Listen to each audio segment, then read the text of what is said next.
Hey people, I'm alive. How are you doing? Welcome to episode 168 of the Sports Therapy Association podcast. My name is Matt Phillips, creator of RunChatLive.com. And as always, this episode is being recorded live on a Tuesday at 8 o'clock on the Sports Therapy Association YouTube channel. In this very special episode, we bring you a live panel debate with the title, The Changing Face of Qualifications, Who Can We Trust? On the panel, we have education leaders from the therapy industry who are going to talk about the current qualification structure, looking at topics such as course levels, accreditation, awarding organisation validity, and so on. But before we get to that, welcome to people who have joined us live. If you have joined us live, you're welcome to ask our illustrious panel questions tonight. I can bring your question up on the screen. For example, Lauren's here. Hey, Lauren, how are you doing? If you listen to the podcast, and all that's happening now is I'm bringing up people's images and questions onto the screen. So it's a great way of sharing your thoughts, asking questions. Evening, Matt, says newly sports therapy, Gary Newbold. How are you doing? Michael O'Neill is here. How are you doing? Imi Tester is here, the marvelous Imi Tester, who I'm just rating so much this week to people. Leslie Campbell's here. Hey, Leslie from the Scottish Massage Group on Facebook. Glad you could join us. Cecily Hislop is here. And people are just steaming through. Fantastic. A lovely response. We really appreciate you people joining us live because it just makes all the difference. It spurs us on.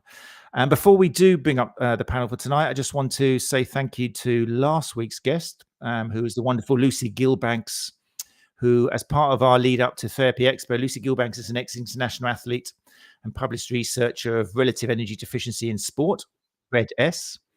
And Lucy's going to be joining us at this year's Therapy Expo in our Sports Therapy Association ACA STA Theatre at 10 a.m. on day one, presenting relative energy deficiency in sport, what therapists need to know. Episode 167 of that with Lucy Gillbanks talking about her presentation is available as always on all popular podcast apps, including Spotify. And of course, if you want to see the video, then just go to YouTube. All the recordings are as well. We'll be continuing after this episode with the lead up to Therapy Expo, and we'll have details of that at the end of the podcast. Right then, back to tonight, the changing face of qualifications. Who can we trust? We have a selection of questions that have been emailed in and asked across our social media accounts. So thank you to everyone who sent questions in. And then, like I've said, people who are still climbing to get through into the live lounge tonight. It's wonderful to see so many people coming through. It's obviously a topic on your hearts and something you're very interested in. Then feel free to type in there and I will put them to the panel as and when is possible. So with that in mind, I think we will bring up in no particular order our panel. I'm just going to click them to come up and then we will introduce them all to you on this episode 168, The Changing Face of Qualifications. Who can we trust?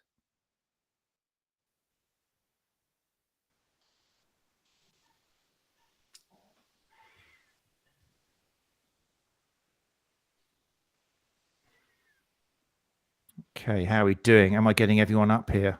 Anybody I've left out? Wow, I think that was a fantastic entry, wasn't it? Can everybody hear me? And can I hear you all? We certainly can. Yay, fantastic. No technical problems at all tonight, has there? Not at all. Right, great. Wonderful. Thanks, people. I think the first thing to do, well, first of all, I've just got to say personally, thank you so much for giving up time to be here. For people who aren't aware of who you are, which I'm hoping is quite a lot of you, because it's a waste of time, we want you to reach people who aren't aware of what you've done and what your role is and your experience is in education and validation and all the other things. So maybe if I just say your name, maybe you can introduce yourself. I mean, it's very tricky for you guys because you've all been in the industry for so long, but give me a little rundown of who you are, what you do, and what your involvement is in education. Maybe I'm just going around the clock here. So maybe Mike Grice, first of all. How are you, Mike? I'm good. Yeah, thank you. Thanks for having me. Yeah, my name's Mike, and I run Movement Therapy Education. We've had a couple of different names over the years, but I've been teaching fitness and therapy qualifications since 2002. Qualified as a teacher back in 2006, 2007. And I used to work at a college teaching the level 2, level 3 courses and level 4. Then went to teach at a university, teaching on a sports therapy degree. And during that time, I've always run my own kind of CPD and then qualification courses. So that's me in a nutshell. Magnificent. Thank you for keeping it so succinct. Appreciate that, Mike. I'm looking forward to hearing you. And again, thanks for coming along to join us tonight. Thank you. I'm going to bring up now, again, in no particular order. Let's bring up Anna Maria, as Anna Maria looks as ready as ever. Hi, I'm Anna Maria. I've been teaching since 2006. I used to teach from the local college, 𝐼Tech courses, both what used to be holistic massage and then the sports massage. But I've been teaching the BTEC qualification through my own school, the BTEC qualification since 2009, 2010, and also run CPD courses. And my involvement in education, I'm very passionate about vocational education and trying to get that message across, and do that by also being a guest lecturer to local University of Plymouth and Exeter College, where they run the BSc in sports therapy. And I go a little bit around to bring that understanding of vocational training and also the benefit of touch and massage within modern healthcare. I think I said it all, yeah. I think you got a lot of it in there, and I appreciate for all of you this. You've got such a massive, long, valuable CV, so it's fairly cool of me to say stick your life story in a minute. But thank you, Anna Maria. I look forward again. Thank you for joining us as well tonight. If we sound a bit croaky on the podcast, I just felt my throat go. We're all involved in the health and fitness industry, but we're all kind of suffering on death's door at the moment. So sorry about that. It's just the way it is at the moment. Maybe it's the end of the world. Who knows? And we're also joined. I'm just checking. We've also got Susan Finley here, who is the director and senior lecturer at North London School of Sports Massage. But I think we're having a little bit of a technical problem at the moment. So while Susan is sorting that out, hopefully successfully at her end, I'll bring up Gary Benson. Hi, Matt. Hi, everybody. Yeah, make me sound really old, this, but I've been a technical instructor in vocational training since my military days, going back to 1985. I actually qualified as an assessor in the mid-80s when it was D32 and D33. I've been in the fitness industry assessing fitness qualifications for a number of years. I've assessed in the sports massage and sports therapy industry. I qualified academically as a teacher in 2007. Involved with all of these esteemed guests, and that's why they got the invite, if you like. I've spoken to them at length, and I've worked with them all in various situations, and have got the greatest respect, and I value their opinion, and hence they're joining us this evening. Amazing. Thank you, Gary. Thank you for that. We're looking forward to hearing from you as well, obviously. And last but no means least, and I think without any technical problems now, hi, Susan Finley. Yeah. Here I'm back. Yeah, my name's Susan Finlay. I'm the director of North London School of Sports Massage. I run a bespoke course in sport and remedial soft tissue therapy.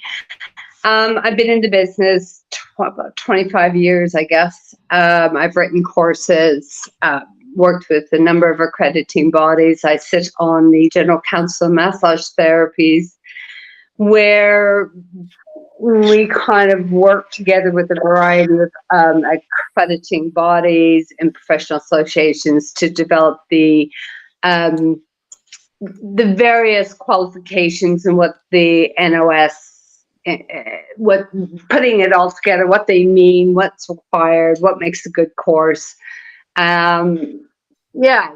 And I've been on PSB on CNHC, blah, blah, blah, blah. So, yeah, I've been around yonks. And I hope I can add some value to tonight's question. Thank you so much. I'm looking forward to delving more into that blah, blah, blah bit. There's definitely going to blah, blah, blah. All right, now I really appreciate you guys all coming along tonight. Obviously, it's amazing. I think it's I would use the word groundbreaking, which I don't use that, but also so important to have different people from across the industry with different projects and industries and different kind of education schemes put together with different accreditors, because it's a conversation that really is needed in our industry. And I think maybe to explain why it's needed, Gary, and to let us know about the work you've done in putting this together, maybe give us a little intro on and why we do need this conversation. Yeah, before I do that, Matt, I'd like to say thank you to Alex Hall from the Sports Massage Academy. I had a very long conversation with him yesterday. Unfortunately, couldn't make it to the panel discussion this evening. Child competing commitments. I also invited and spoke to Ruth Duncan, who hopefully would have represented the Scottish contingent of people listening to this, because the Scottish framework is slightly different to that in England, Wales and Northern Ireland. So what I'm about to sort of say about course levels is based on the English, Welsh and Irish, Northern Irish model, and not necessarily Scotland. But as a rule of thumb, if you add 2 to our levels, that roughly aligns to what they do in Scotland. But that is a rule of thumb. So I thought it'd be interesting to start with is to kind of give an explanation to what I perceive course levels to be. And the easiest way to do that is to go through them numerically, because everybody now talks about levels 3, 4 and 5 and 6, etc. So if I just give a brief insight into what qualifications mean to me as an assessor, and how I might assess people differently. So a level 1 course, they're hardly ever delivered presently, and that's just basically a knowledge-based course. So I give you some information, and there's no checking of understanding. I'd give you the information, you go away, and that would be described as a level 1 course. A level 2 course builds on the knowledge and has an understanding element to it. So I might deliver content and then check your understanding by way of a theoretical test, a multiple choice question paper, for example. Level 3, and I am aware that at level 2 there are some massage qualifications, but they're usually hand and arm massage and simple massage techniques.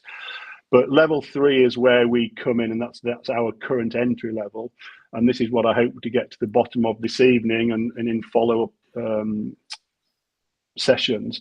That level 3 really is about the application of a skill. Now, in our industry, that is the sports massage techniques. And if I was assessing somebody at level 3, I would be assessing their ability to apply massage in a pre, post, inter, or maintenance scenario. And going on from that, we have level 4 courses. And if we use Bloom's taxonomy, which is a descriptor for cognitive levels, they kind of align nicely with course levels as well. So level 4 would be looking at analysis, and in our industry that might be the muscle strength test. You do a movement screen, a postural assessment to get some objective data. It might be joint integrity testing, special testing, etc. So we're looking at analytics. We're looking at you getting a piece of information from which to clinically reason a treatment direction. So if I'm assessing somebody at level 4, assuming I've already seen them applying the skills, I'm looking at how they decipher pieces of information, how they analyze pieces of information, and how they move forward from that. If I'm assessing somebody at level 5, I tend to move away from the practical setting for this. So I might not be assessing somebody at level 5 in a clinical environment, with a patient or client on the bed. I might be discussing the way that they synthesize the information they've got into a forward plan, whether that be a periodized training plan, whether that be a rehabilitation plan. And Bloom's taxonomy, as I've referenced, at level 5, it used to be the synthesis skills, but it's been updated now. So the level 5 on the cognitive levels is about evaluation. That's making judgments based on criterion standards and checking and critiquing. Level 6 on the new Bloom's model is the creating. It's the putting the elements together to form a new coherent and functional whole. So what we're doing is we have, in effect, if we use Bloom, we have actually reversed levels 5 and 6. But in our industry, there are lots of people who deliver level 5 qualifications, and they describe them as advanced soft tissue techniques. Now, to me, if you're applying a soft tissue technique, that's a level 3 skill. The level 5 skill, rather than being an advanced skill, it's an advanced understanding. It's the depth of knowledge and the efficacy of applying that skill, when to apply it, how effective that is. that is more the level 5. So if you ever see a CPD course that's advertised as level 5 CPD, to me they don't exist, because level 5 was introduced back in round about 2001 with the inception of the foundation degree, which is roughly equivalent to the first 2 years of the degree. Now, if you look at the qualification guided learning hours from back then, it was 1,200 hours for the foundation degree, split over 2 academic years. We are now having, level 5 diplomas, advanced diplomas, various descriptions, but they're nowhere near that 1,200 hours. And Susan and I worked at the GCMT going back, over a decade now. And one of the first level 5 qualifications that came out was the VTCT, and we were all given a piece of glossy paper with the course outline on it. And the thing that stood out to me was at the bottom of the page, it said, on completion of the formal training, candidates will be expected to achieve 500 hours of supervised practice. And that was a very short statement, but in fact, it meant that where are these 500 hours coming from? Who is supervising it? And to my knowledge, and correct me if I'm wrong, but on the RQF at the moment, the only level 5 qualification is the VTCT model. And Alex Hall was talking to me yesterday about why he uses the regulated qualification framework, active IQ qualification for level 3 and 4, but he doesn't agree with the syllabus for the level 5 that's on the framework, and therefore he's deviated from that, and he delivers his own in-house qualification. But he uses that regulated qualification framework awards because, let's say, hypothesize that in 20 years Alex is no longer running his school. He wants the qualification to be as valid in 20 years as it is now. And so there is the safety net, and we all know about Premier Training International from the 90s and the noughties. They were regulated qualification frameworks. They had that fitness industry, but there was also the Premier Training one, in Alex's word, which was printed from the Premier Training office printer. Now we look back and we recognize those those regulated qualifications, but not necessarily the one that was produced on the in-house printer. So it will be interesting to investigate this evening the different models, and Susan and Anna Maria both represent the BTEC model, which I think has pluses and minuses, as with anything.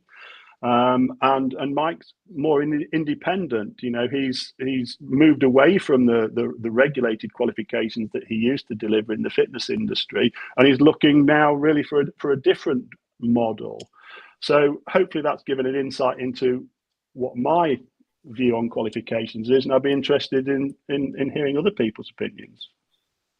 That's great. Just before we do that, because what's the implications of what you've said on therapists out there who are, does that create some of the confusion from therapists knowing, why aren't I getting this job? I'm a level 5. How come they're saying I have to do this?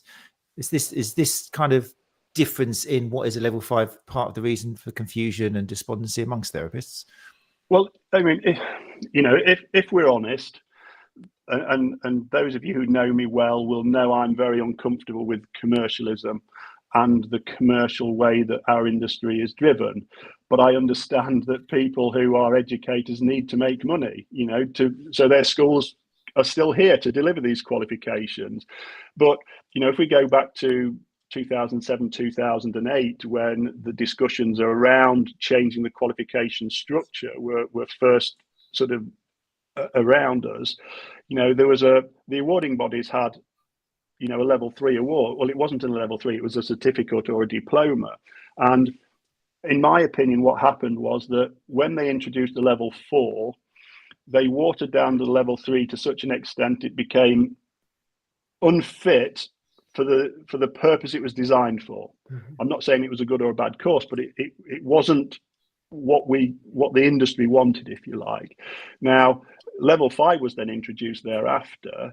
Now, awarding organizations can now sell 3 courses instead of selling 1 course. And that's the commercial aspect of it. And that's what I was uncomfortable with. I think the industry has come on board and used these numerical levels for a marketing advantage. And you will see, and I know one of the questions later we'll discuss, Matt, is about level 6 awards. on our framework, that's degree level. There are apprenticeship degrees coming more and more apparent now. The first discussions I had was actually UCB, where Mike used to work, going back about 10 years. They were talking about delivering apprenticeship degrees, which gives the academic background with the vocational skills. So yeah, I think the industry's got a lot to answer for. I think the awarding organisation's got a lot to answer for with the numerical system that we use currently. Excellent. Right, the floor is open, people. You feel free to speak. Oh, I did put some of you on mic because there was a little bit of echo in the background. So let me just switch your mics off. Especially with the levels, especially for vocational qualifications, and this is something that I discuss quite often, because I do think that when we accept adult learners, they already come to us with a level 5 thinking processes that often a 19, 20-year-old might not. The way I say to them is, what is a level 5 thinking? When you choose to buy, let's say, when you choose to buy insurance, you will do your research and you then put all the knowledge, you find what the evidence, and you put all the knowledge and you create clinical thinking. So to me, for an adult learner, our needs as adult learners are a little bit different. So I think we are at an excellent time now to possibly reshape vocational training and vocational learning, but certainly moving away from thinking that the level 3, level 4, and level 5 is about techniques. So at level 5, what techniques do you use? That's not what it is. I teach, people should be teaching pain science from a level 3, from anything. In fact, our IMI tester always says we should be teaching pain science people that train for beauty therapy and spa. But it's the level in which we teach, it will be different. So it's nothing to do with techniques. At level 5, you don't learn different techniques that you will learn, a level 3, so you should be learning a level 3. Jump in, people. I'm not going to say who's got to speak now. I was going to say exactly the same. I used to deliver back in 2006 the level 3, sports massage, and the the level 4 didn't exist at that point. And when it did switch, it was a clear technique switch. That was all it was. So we used to deliver on the level 3 effleurage, pétrissage, and then STRs and METs, and then the STR and MET got moved to level 4 and became a level 4 technique, and you couldn't do them if you were level 3, and that's how it's become a technique based ladder rather than a application of knowledge based ladder. And we need to get back to the way it was. Yeah, why shouldn't we be teaching those kind of techniques to a level 3? Because it's a demonstration of a skill. That's all it is. They don't need to rationalize anything with it. That comes in the higher levels, but you can certainly teach those skills to a level 3 candidate.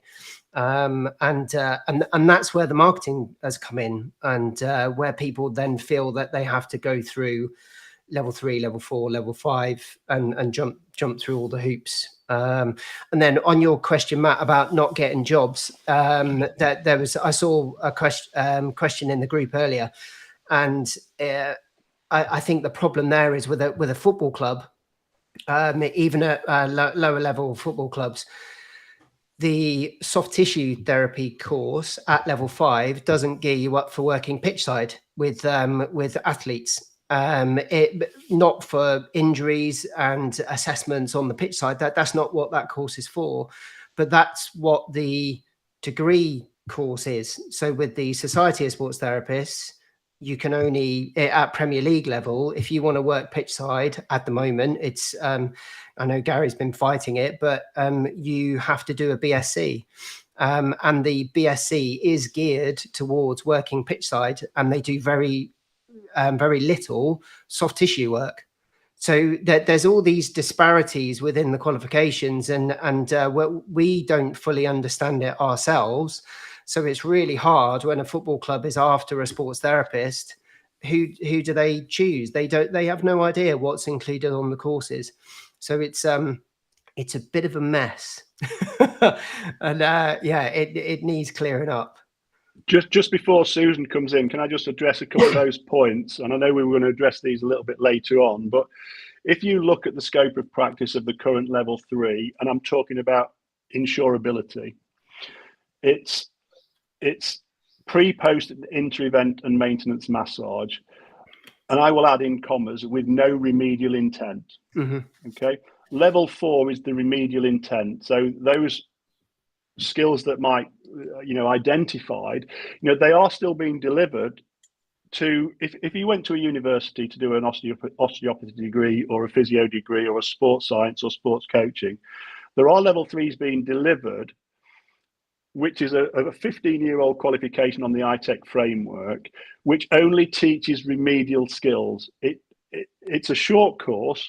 It used to be delivered in 6 days. It's now delivered in 3, I believe, in some locations. Now, my concern is, and this is a worst case scenario, so I'm going to be devil's advocate. If somebody does a qualification at level 3 and they are accepted onto, let's say, a dry needling course as an example, and they inappropriately choose the wrong needle in the wrong direction to do trapezius, and they cause a lung puncture, which was highlighted with Jill Scott, okay, the Lioness recently. Now, if that person then finds himself in a court of law, standing in front of a judge and having to defend themselves by saying, well, I've got a level 3 qualification and I've done a needling qualification, well, I guarantee that the insurance company will drop you like a stone, because you're working outside of your scope of practice, which is the non-remedial intent. So I think this is fundamentally what we need to do, we need to rename. And before COVID, there were plans to move the level 3 sideways to the fitness industry. And I spoke to several awarding organizations and providers, and my idea at the time, if you like, and I'm not taking credit for this at all, but the discussions went along the lines of, if you're going to there is a place for this level 3 course, but it might be better suited to a fitness professional, a personal trainer who wants to add or replace one of their sessions with a massage for no remedial intent, then that's great. But don't call it a level 3 massage therapy, because we're not therapeutic. That's not our intent. So let's keep the therapy for level 4 and above. Going on from that, I think it's appropriate, if you've got a level 4 and you want to work pitch side, you can work autonomously at level 4 with remedial intent. Go and do a pitch side trauma course instead of a level 5, if that's where you want to work. But if you want to work in a clinic doing soft tissue work, go and do your level 5 if you think it's appropriate. Do your due diligence on the trading provider, check them out on Companies House to see how long they've been trading, to make sure their trading history is appropriate. And then just finally, before Susan comes in, Mike mentioned about the degree. Well, I agree with much of what he said, but we have to consider, and I'm just making up towns, and cities here, but if you go to Glasgow, your degree might be heavily weighted towards strength and conditioning. If you go to Cardiff, it may be heavily weighted towards sports trauma. If you go to London, it might be heavily weighted towards soft tissue therapy. So there's no standardization. So what we have to do when we're looking for a course is decide where we want to work and choose the degree or the vocational training course which best meets our needs. And we can only do that if we talk honestly with the training provider. We do our due diligence. Thank you. Right, I'm going to unmute Susan, because I feel guilty half an hour and I've been muting Susan Finlay. It's ridiculous. Let's unmute. Hey, Thank Susan. you. Here I was pushing the button, thinking it was my problem, but I was not able to unmute myself. Sorry. Thanks, buddy. I pretty much agree with everything everybody has brought to the table right now. I think much to my shame, I was part of that original group as a consultant for developing levels 3, 4, and whatever. Much to, I wish I hadn't been there, because I regret that. It's, 3, 4, and 5 is a commercial element to it. And that's what it was originally formulated for. Because you can't separate out effleurage at level 3, 4, and 5. These techniques, you know, you need to, like Anne-Marie said, you need to know about pain from day dot. You need to understand the effects of all the different connective tissues that you're working with, etc. So it's very hard to take this in this profession and divide it into a level 3, 4, and 5, and then to, I don't know, it just kind of diminishes what we do. But however, so with regards to like what we've done, by the way, we are no longer BTEC. We are now OCN. I have left BTEC for various reasons. You know, I'm very pleased to say that what we've done is divided the course into module 1, 2, and 3, which basically is fitting the needs of both the employer, the client, and our therapists, and what they're learning and how they're learning it, rather than calling it level 3, 4, and 5. We amalgamate all the levels into every module, but we start from the beginning to give that underpinning knowledge you need to know to be able to work smartly and with a fair amount of knowledge, but we don't hit the remedial until you get into module 2. So it's almost like I'm saying module 2 and 3 are 4 and 5, and module 1 is level 3, you could say, but it's not, because we're introducing all the underpinning academic knowledge you need from the beginning. Yes, so I have a problem right off the bat with all these different levels, and that's why we've done a bespoke qualification. So, yeah, I'm just looking at some of my notes that I'm writing here. One of my pet peeves at the moment, I would say, was it's good that we're all trying to deliver courses of a good standard that are safe and effective and meet the needs. However, anybody can rock up and do a minor course, and as long as the insurance companies continue to insure people who are not adequately qualified, anybody can go out there and do it, and it underpins all the education. So, you know, I want to put it out there that, you know, we really do need to get the insurance companies on board not to accept qualifications that don't meet the National Occupational Standards. Mm-hmm. Susan, I'll come back on that if I may. We were going to discuss this later, but I have regular meeting with the Balin's hierarchy. Okay, we've had David Balin on the podcast to talk about justifying why they do that, and again, there's a commercial element, and there are other insurance companies who will insure absolutely anything in the hope that the number of claims that they have made doesn't exceed the number of premiums that they take. But I apologize for misrepresenting you with the BTEC comment before. No, that's okay. That's new. That is new. Yeah, but what I was going to say was that, you know, we've had conversations with people like Walt Fritz, you know, myofascial therapist, who made a comment similar to what you did, you know, that you regret being in the situation that you were and being part of that process. You know, my argument is that, you know, when I was at GCMT, we made decisions based on the evidence base and the knowledge base at that time, and it was of that time. We have the luxury of reflecting on those decisions and how they might have influenced. And yes, we might have done things differently, but at that time we made the decisions, and we consulted with those who we thought were going to make changes at the time. So, you know, you don't need to apologize for that in my eyes at all. The reason that you know, I referenced the BTEC one for yourself and Anna Maria is, and why I'm interested in it. I mentioned earlier about it has its pros and cons. Now, the pros is that, you know, that it adds value to a course because it's a recognized qualification. they are regulated. They sit on the qualifications framework at levels 3 and 4, to my knowledge. I can't find any reference at level 5 or 6 is on BTEC, but I may be wrong. But the thing that I like about the BTEC model and the OCN, I think I need to do some research on that, is that whereas the regulated qualifications, if we wanted to make changes to the active IQ or the YMCA or any of the others, then the consultation period might be 18 months to 2 years. There might be a pilot, to deliver the new information. The accreditation might last for 3 to 5 years. So it's like the degrees. We're always playing catch up.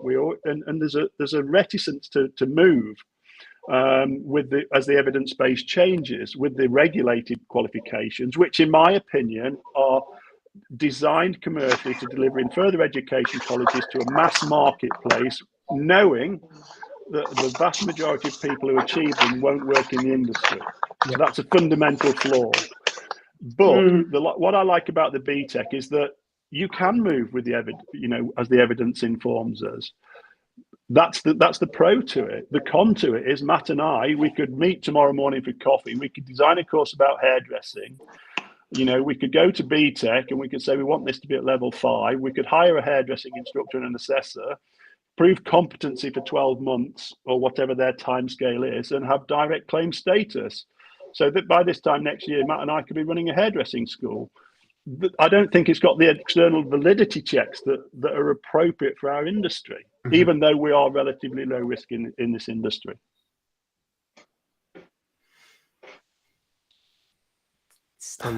You guys are too experienced for me to ask you to speak. There must be something on your mind. I mean, there's a question here which is kind of tied into it. I mean, I think the insurance companies have got a massive role to play, I think, and I'm far less learned and experienced than you guys. But what I see is a lot of emails and comments on social media. If a therapist sees they can get insured, they're going to deliver what they can get insured on, because that's the only thing that really interests them. So there's a question here from Anne Cochrane of ARC Massage Therapy. Thanks for sending in, Anne, who says, who and how will insurance companies take their guidance on what qualifications are acceptable? Will partnerships between insurers and professional organizations be even more key in future? So, I mean, are they guilty? Are they a fairly large cog in the problems that we face, or should they be more scrupulous? I think what we have to do, Matt, we have to look at the insurance companies as a commercial element. We have to also look at them as being not occupationally competent at all of the modalities that they insure.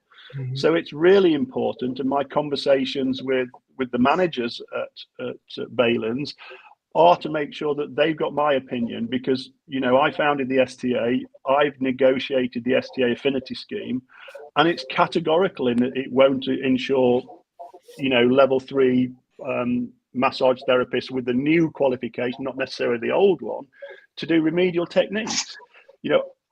I'm hoping that all of the other associations who have the similar affinity schemes are dictating to Ɓayle's what they want in their affinity scheme. But this leads on to an interesting follow-up question. Sorry, continue. Go on.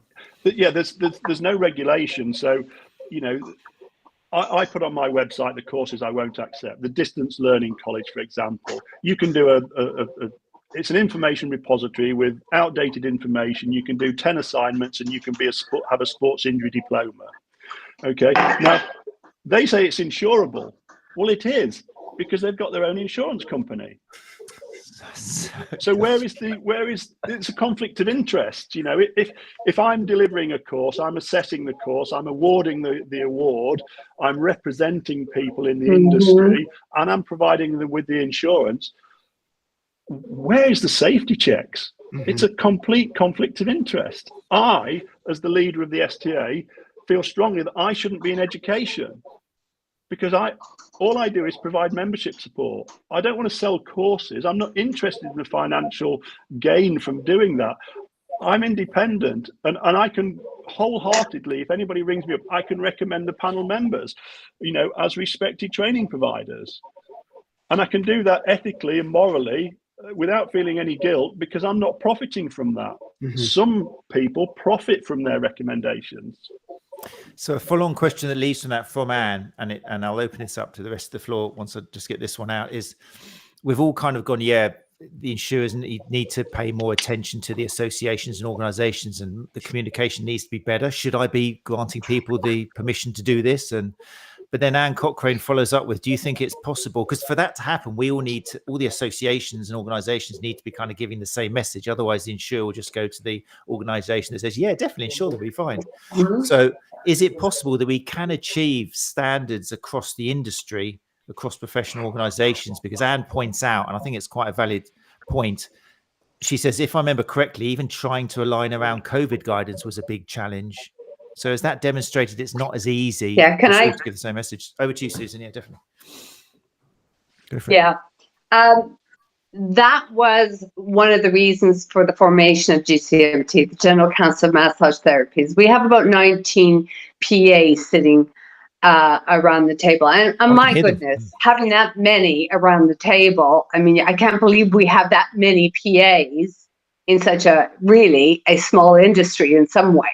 But we do.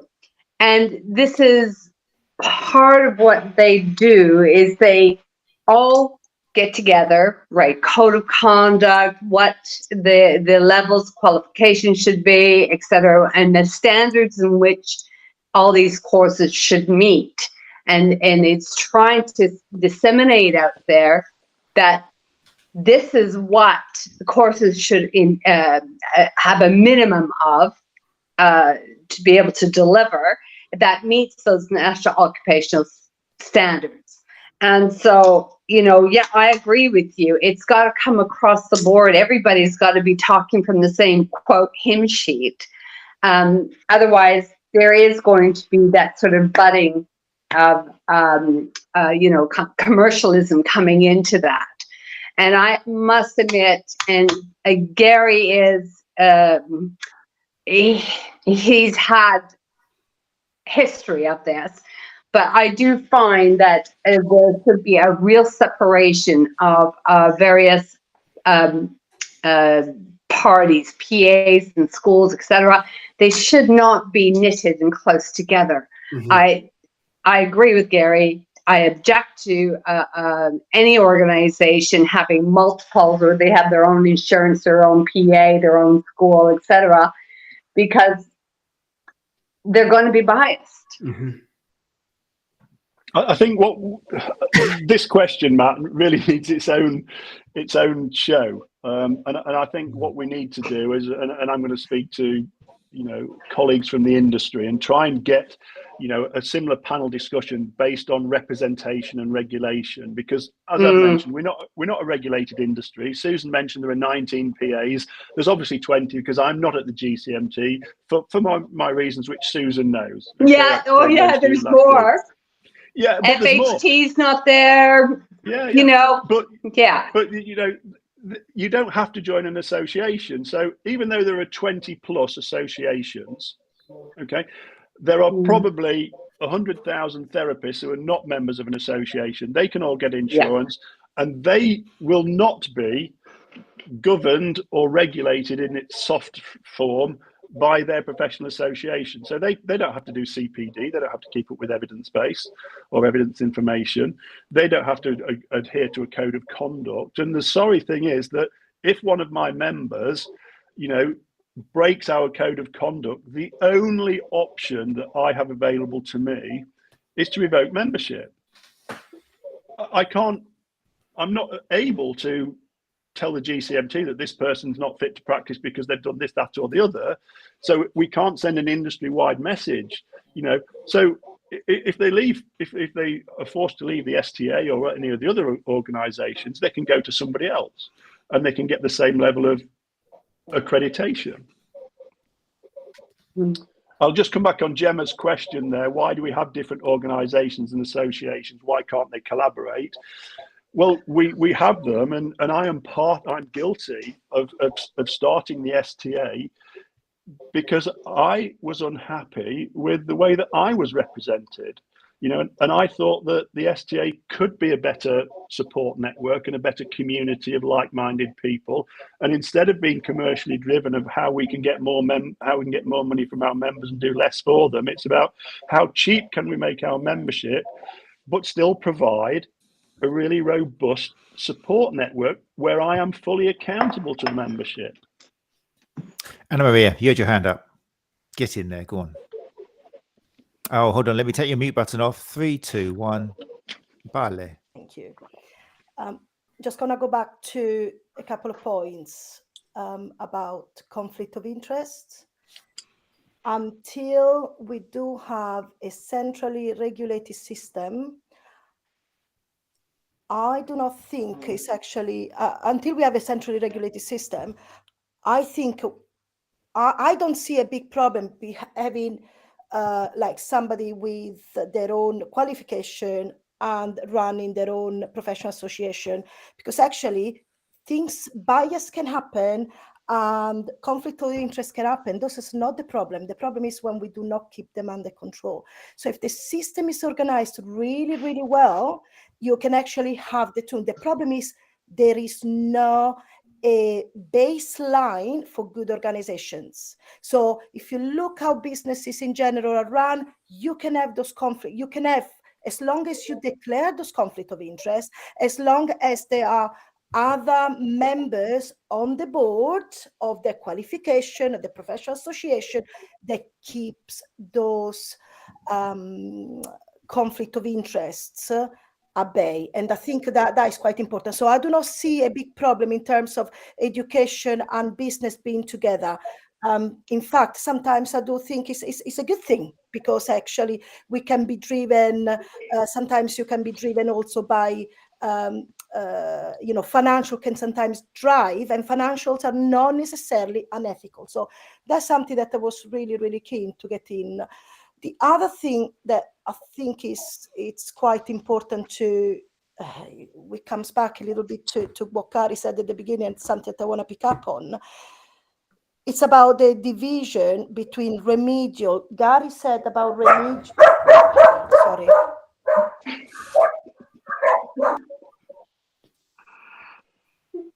Oh no. Gary said something about remedial, and I think something that I want to go back to discuss, which is I think we need to start differentiating those professions between leisure and healthcare, because actually at level 3, we do not have the clinical and critical thinking strategies and knowledge to actually provide what Gary calls remedial. And I think that's where we need to start differentiating, because once we say actually we are healthcare, then some responsibility both at school level, syllabus level, professional association level, that comes into place. But until we start differentiating that, because at level 3, just because they can do certain things, it doesn't mean they should be doing them, i.e. the acupuncture thing. So I think we need fundamentally, our professionals change, fundamentally, we need to rethink it from ground zero. Sorry about my dogs. That's okay. You're forgiven. Look, I mean, I think one thing we've definitely made quite clear is this: there was no way this was ever going to fit into an hour.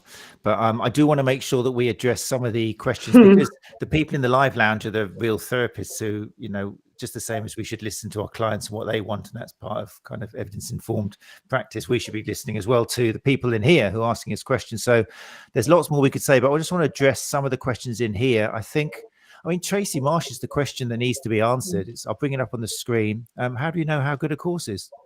That's like, it's true. How do you answer that? I mean, she says even BTEC courses seem very different in their approach and syllabuses.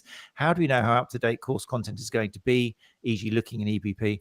And that's true. How does somebody out there know? What do they go by? Is it word of mouth, or is there's nothing they can really look up, or advice for them?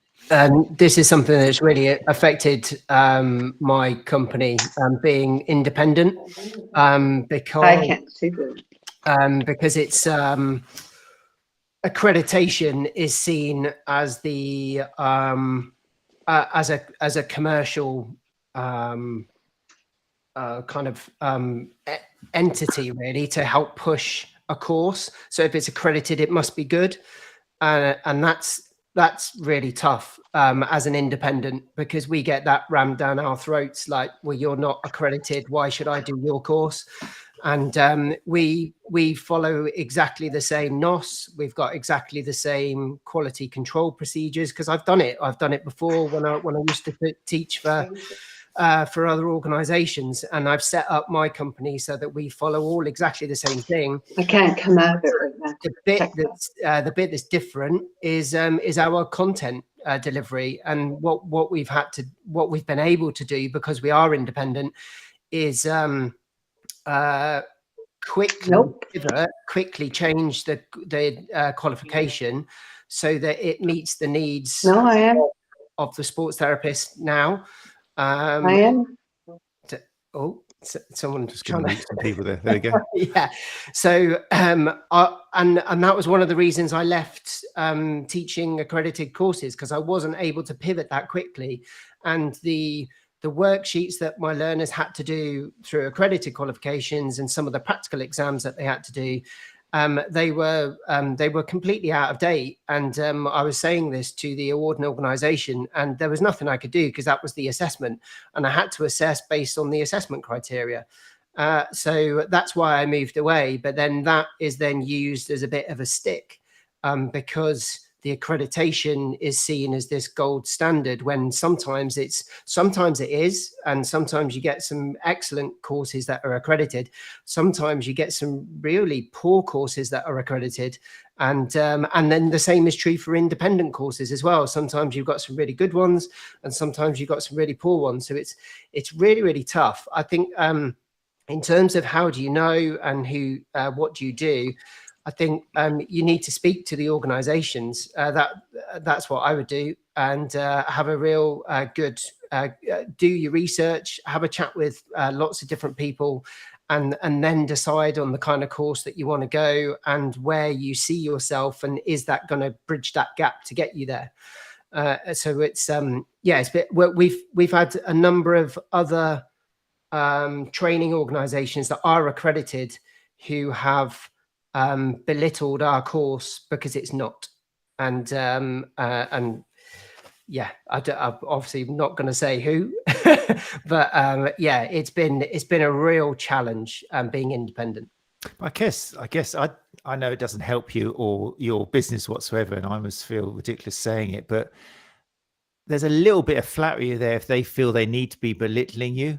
I mean, that doesn't help you at all. But the fact they're getting in there going, oh, discrediting you, kind of suggests, oh, they're getting some people now. They're, so that it does. I mean, I say this to the guys that deliver the course for me. If people are doing that, then in a way that is a good thing, because they're thinking about what we're doing, and they're obviously looking at what we're doing, and it's become a bit of a threat. But equally, where a learner that is going to that company, and then a learner coming to our company, and then they're getting that from the other organization, what is that learner to believe? They're thinking, what the hell is going on? And that's really it's really quite poor sometimes. Okay. Well, let's go around the panel then with that same question. What advice would you give in kind of like 60 seconds, which is never realistic, but to somebody who says, how the hell do I know what course to pick? Do you just say, well, pick mine? We offer courses as well. That's a bit dodgy, obviously. But Anna Maria, over to you. Let's go around the circle. What would your advice be to someone who says, this is all so confusing for me. What course should I pick? Yes. So when people call us, I always say, when you go and have a look at other training providers, ask them first, how up to date with current evidence they are, and how quickly they get up to date. Speak to one of the tutors, and what is their understanding of what is the client, not the client, what are the client needs, and what do they teach? How do these two match? So what are the occupational competencies? And then very often I refer them to the STA and say to them, go and speak to Gary. That's what I was plumping for there. Yes, but I always say to them, don't look, you don't have to come with us. We're quite expensive. Just go and find others if you want to. But this is the question that you want to be asking. How do you know that those tutors? Because again, for many years, I taught a qualification, but actually I was teaching fairly different from the what do you call it, the marking criterias. So the marking criterias were one, and I was teaching more up to date, because I feel as a tutor a tremendous responsibility. Doesn't matter what my qualification says, so you kind of my mismatch, but this is, at least I can sleep well at night. But I always ask them, how up to date are they of what they're teaching, not only in terms of evidence informed, but up to date to what the clients might need. And then, as I say, I send to Gary. Brilliant. Okay. Just conscious of time. So Susan, yeah, what do you do? Somebody says, I don't know what course to choose. What am I supposed to do, Susan Finley? Well, I kind of asked them, why are you coming into this industry? What is it that you want to get out of it? Where do you want to see yourself going? Do you want to fix people, or is this going to be more of a hobby thing? I generally tell people to do their research, go look at the website, look at the language and how that person or that website speaks to you. Is there, in essence, something that resonates with you? Is there a future with that organization? What do they actually offer? Is the care just the course, or is the care ongoing? So we get a lot about what makes us different from others. I just wanted to point out one thing to Mike. We really considered not being accredited anymore. So I do definitely empathize and resonate with you about not having an accreditation, because I think that has a lot to do with commercialism. And if your reputation's really good, you'll get on. That's plain and simple. You'll get on. Yeah. But yeah, it's tough. I've been in that scenario where people have spoken ill of my course, but and it's hard. But you have a really good reputation, so you will get out of that. You'll do well. Thanks, Susan. Right. Gary, you had your hand up as well, moving around the circle. Yeah, so just on that point, the reason that I've spoken to our esteemed guests and Alex and Ruth is because I have no qualms about recommending them, because I know that the journey is an ongoing one. They're not just trying to sell a course, and none of the three guests there have sold their course particularly well there, because they're not salespeople. They're passionate about the industry. But there are a few points I wanted to make. The first, there's a lot of questions in the chat. Gemma and Ivan, book a call with me and I'll explain it to you. I don't think level 5 needs to be the minimum, Gemma, and I'll explain my reasons why. Ivan, 65% of people within 18 months don't work in the industry on a level 3 sports massage course. 95% is the industry average after 5 years. So you can see there's a massive drop off, and I think that fundamentally needs to change. Anna Maria mentioned the level 3 courses earlier. We have to differentiate. One of the major professional associations after COVID distanced themselves from level 3 therapists. I think there is a place for level 3 therapists. We have to differentiate between the old qualification, which has the remedial skills, and the new one, which is pre-post interim maintenance massage. I am working on, and I've said this before, a way of maintaining contact with our level 3s, but my advice is level 4 should be the minimum standard for entry into the remedial industry. The massage for performance, leisure industry, fitness industry, not bothered with that. That's not my bag. Level. I honestly, I really support what Susan said before, because this is how also we run our courses. It's integrated. Yes, even on day 1, we might start with a level, module 1, we might start with some level 3. But actually, sometimes you do level 3 with integration of level 5 clinical thinking. So we have the opportunity now to clear this mess and actually possibly create something completely different that fits what the clients need. Sorry. Yeah, and my final point was about accreditation is not a mark of a standard. Accreditation is a commercially run entity designed to add value to the course. And don't believe everything you read on the internet. You know, I read through course blurbs and it says, you know, it'll say regulated qualification. Well, it's not, but the training provider might have one regulated qualification, but they're using smoke and mirrors to bamboozle the public to paying them, in essence, for 1,200-1,500 quid for a piece of paper that's achieved in a day with a bit of online learning. You have to think of education, with our esteemed guest exception. Education has become like passing your driving test. The instructor teaches you the route, the skills that are required for the exam so that you can pass it. The real learning starts when you go out on the car on your own. And the real learning in our industry starts when you go out with those clients on your own. Fantastic. So there's yeah, definitely a few messages there. We will, I think one thing will be interesting to come from this is we'll try and put together, without giving anybody any work, we'll try and put through some key answers, some principles on these themes of recommendations or what to look out for. Like you said, don't worry too much about validation. It might just be a bit of smoke and mirrors. We'll put some together and we'll put that out with the show notes for STA members. We'll upload it obviously to the STA, or maybe here's revolutionary. We'll make a document that gets shared between different associations with the same words on it. Imagine that, first time ever we could have the same words on a document in different organizations. Matt, the whole reason we do this podcast and we don't put it behind a paywall is because what we're saying is for the value of the industry, for the advantage of the industry, not our members. Yeah. You know, I'm accountable to my members, but I'm willing to put my neck on the block for non-members. So if they want to phone me up or send me a Facebook message to STA Gary, I'll answer their questions. I won't try and sell them anything because I'm not in this for the money. I'm in this because I'm an educator and I want standards to be high. Definitely. And I think that's probably the sign of a good association as well. Because if what Anna Maria was saying, in an ideal world, yes, we'd have a professional association or representative who also does courses, but they're not just saying, "Oh, you want to do that? Well, here's one for you. We want to do that. We do this as well."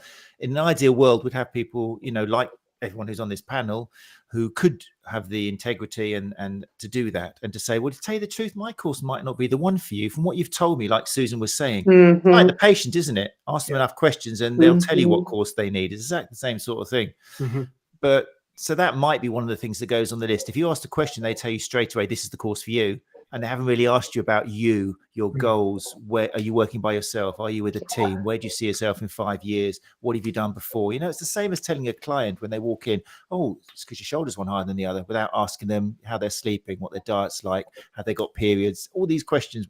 It's the same way. It's interesting how therapists are being treated like poorly treated patients by a lot of these organizations. They're just being told what they need without any kind of subjective at all. So anyway, that was a bit of a ramble for me, but anyway, I'm conscious of the time and I know you guys have probably got important relaxing to do before tomorrow starts. Probably some of you haven't got relaxing, you've probably got marking or things to write. So I really appreciate you all giving up your time. Really appreciate it. Like Gary said, there were some people who sadly couldn't be with us this evening who were initially interested, but life got in the way. There was other people who didn't get back maybe, or other people who just didn't reply. But the fact you guys got together and made time is really cool. And if anyone's listened to the podcast and they want some inspiration, then obviously any of our speakers here are the people to talk to because they're the ones who turn up and aren't afraid to speak out loud. So you've got 4 people here. I don't want to include myself, but 4 people here who are worth following and listening to if you're looking for advice in this industry. So anybody want to say anything else before I feel guilty closing this down with 4 people like you in here? But what I would thank you for having me. That's a pleasure. I think you're coming along. What I would say, Matt, is you've done yourself a disservice there. You are, you know, part of this industry. I was just being modest. You do referee as well. You ask appropriate questions, you know, with integrity. So without this, you know, without your skills, we wouldn't be able to sit here and ramble. Oh, that's very kind. It's One good of the teamwork. best educators, Teamwork. One of the best educators around you, Matt. Absolutely. But my gait analysis course might not be the best one for you. Okay, check it out. But it might not be. There are other. Actually, there's no other decent gait analysis course. Actually, no, that's another series we'll go down. Anyway, so thank you very much, people in the live lounge. People in the live lounge, I've been watching your frustrations and your questions. I mean, I just want to check. Gemma, I hope you're okay. I mean, you were firing off like multiple 5 or 6 questions there. Definitely book that contact call with Gary as soon as you can, please, because Messaging him now. Because I've been really keeping an eye on the questions coming out. Then Where is sometimes this live lounge? What am I missing? can you not see the something? comments in the side there? You might not be able to see them. Oh yes, I can see the comments there. Yes, they're probably, for me, they're the most interesting. No, that's a lie. They're a really valid part of tonight's show because I can see the frustration in the questions. Yeah, and let's make a document. So I will pay attention to them. I'll probably copy them and send them on a bit of paper to everyone. So we will pay attention to all of them, I promise you. And we thank you for putting those questions and your feedback out there, even if we didn't address them directly. Susan's gone. Yeah, Susan's Matt, gone. can I just answer Inga? She really struggles finding the right courses, as she have to earn the money to spend on CPD and also somehow live off it while not ruining my hands. Inga, send me a message to STA Gary.